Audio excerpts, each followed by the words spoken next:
சிவாய நமஹ. தேசிய பக்தர்களே, இந்நாளில் ஸ்ரீ உபவே நாவே வீராச்சாரியாரை பற்றி அடியேன் நமது தேசிய சபையில் பேசுவதற்கு மிகவும் பாக்கியம் செய்திருக்கிறேன்.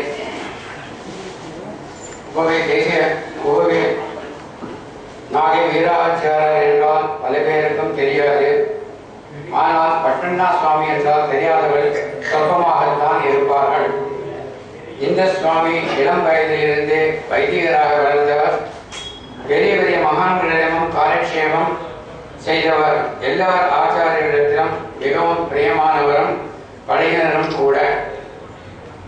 இவர் சமஸ்கிருதம், தமிழ், ஆங்கிலம் முதலிய பாஷைகளில் அழகாக பேசும் திறமை படைத்தவர். இவர் வாயில் எப்பொழுதும் சுபசப்தங்களே வரும். எப்பொழுதும் மங்களானி பவந்து என்று எல்லாருக்கும் அனுகிரகம் செய்வார். நல்ல சங்கீத ஞானம் உள்ளவர். எல்லாருக்கும் எளிதாக புரியும்படி உபன்யாசம் செய்யக்கூடியவர். சில கால லௌகீக விருத்திக்கு பிறகு ஒரு மகத்தான தொண்டு செய்து வருகிறார். தனத்தில் மிகவும் சிறந்தது வித்யாதனம்.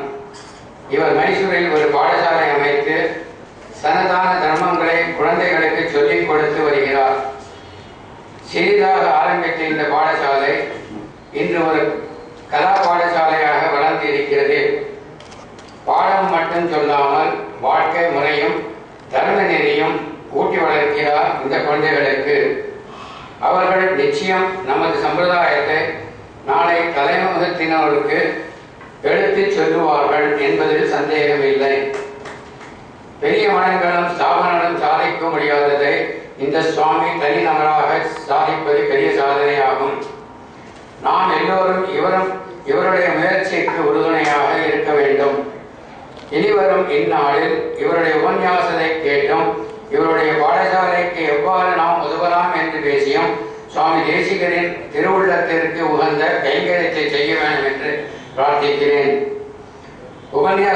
உபன்யாசத்திற்கு வெங்கடேஸ்வரகாரோயம் ராமானுஜ வன்மை போற்றும் சீர்மயம் என்ற தலைப்பு தரப்பட்டுள்ளது. இது மிகவும் இத்தனத்தில் மிக பொருத்தமானது. ஆகையால் நீங்கள் எல்லோரும் இன்று போல் என்றும் வந்து இந்த சுவாமியை எங்களையும் சிறப்பிக்க வேண்டுமாறு கேட்டுக்கொள்கிறோம்.